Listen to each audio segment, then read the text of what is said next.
today's video is going to be about the time that I died for a couple of minutes. But before we get started, I hope you're doing good, being well, and staying safe. Remember to do something every day that gets you closer to your dream, and don't give up on them because you can do this. So let's get started. When I was younger, if you have read my little stories that I have on my channel, go read them if you haven't. But if you have, then you probably know a little bit what's going on. But when I was younger, I was in the hospital, and in the hospital I went because I had a flare-up due to my SLE. And when I was there, I remember they were treating me and everything was good. You know, they had the pulse machine on me, an IV fluid, and all that junk they put on you. Well, not junk, I guess help. I don't know. So they put it in. I had all that on me. Well, I was calmly watching TV. My dad and my older sister had just left to go get food at the nearest Walmart, and the only two people in my room were me, obviously, and my mother and my sister. I was watching TV, like I mentioned, calmly with my sister. I don't think she really was paying attention to the TV. She was more so on her phone, I believe. And my mother was knitting. She loved to knit and loved to make little covers and hats and gloves, and she was doing that. But while all that was going on and I was calmly watching TV, out of nowhere, I don't even know how, like, I knew, but out of nowhere I turned around to my mother. She was on my left side, and I said in Spanish, I said, "Mom, I love you, and please take care of Marquitos. And Marquitos back then was this child that my mother took care of. So at that moment when I said that, I remember I turned back around, and the last couple of things that I saw and heard was my machine beeping, announcing that I'm dying, and my sister running out the door, asking for help, and I was gone for minutes. And at that moment, when I was gone, I saw a lot of peace, a lot of calmness. I was hearing stuff, but I don't know if it was because they were bringing me back or not. But when I did passed away for a few minutes, I did heard the lady that was on top of me, because I saw a lady when I was leaving. I saw her run to the bed, jump on it, and started doing CPR on me to bring me back. And I remember her saying, she's coming back, get the oxygen." And I remember waking up, and like if nothing had ever happened.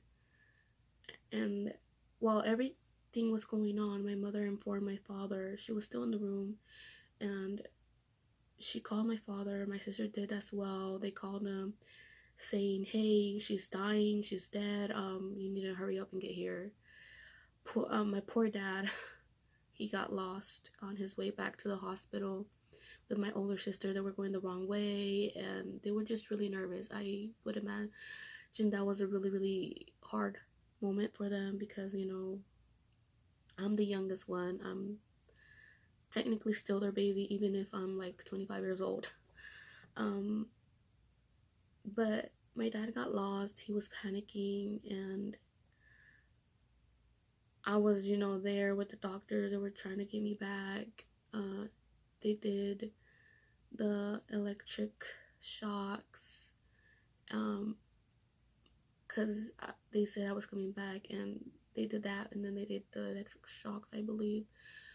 I don't know exactly because, like I mentioned, my sister was the one that saw. I'm saying the part of what she has told me as well. While they were doing all that, I remember that I, while I was waking up, I woke up with oxygen on me, and like I have always been this little tough little girl, and still am a tough person.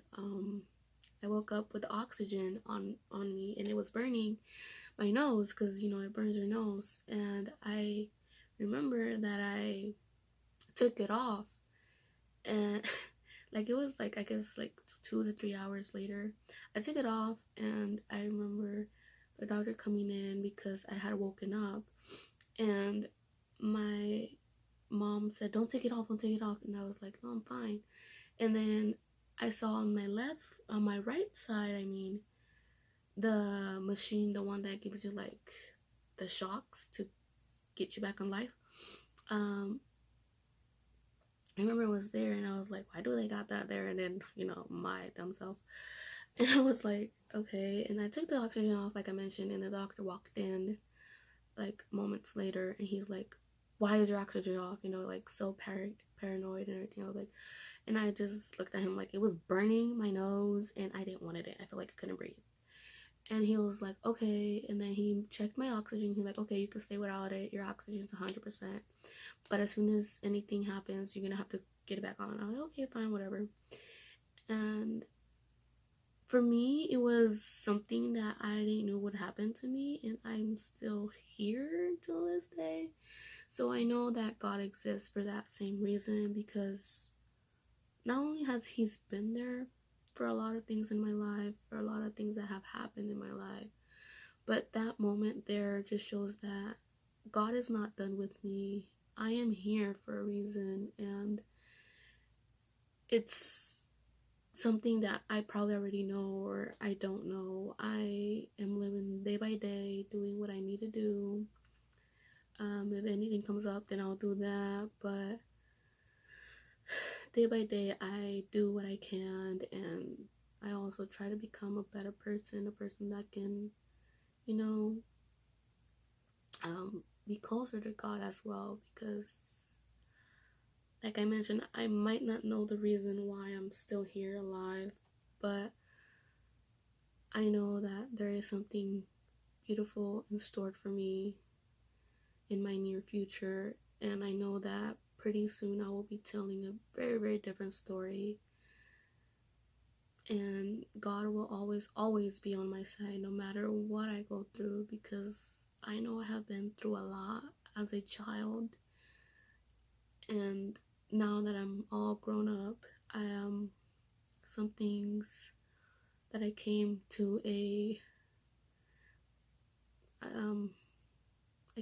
peace with is for me to stop asking why are these things happening to me, why do I live the way I live, like I stop asking why, and just let happen whatever happens, and be thankful that I'm still here, that I still have my father, my sisters, my niece, my nephews. I'm thankful, and I love my life. Even if I don't know the full purpose of it, I love it because I'm here. And a lot of things that I still do, and a lot of things I know my mother has shown me. And it's for her that I'm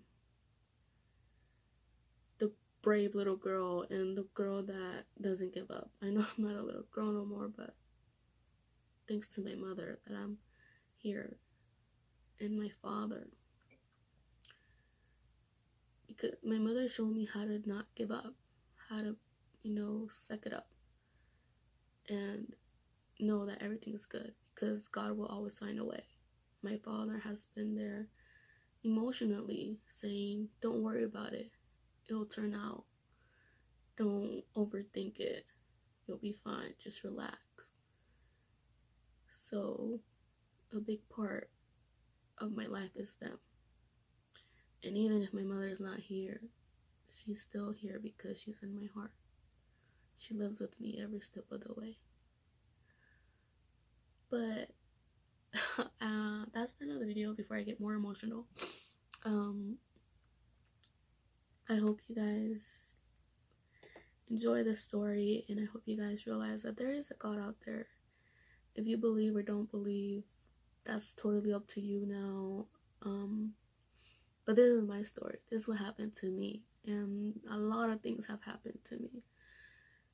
And if you would love to know more of what has happened to me, let me know, and I will definitely put more stories up and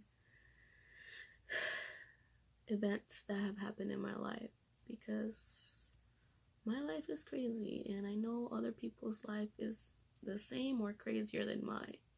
But just know you're not alone. We're all in this together, and God will always find a way for you. And this has been Lamex with another video, and I hope you guys are doing good and staying safe. And remember to always take care of yourself and be respectful to others. Bye.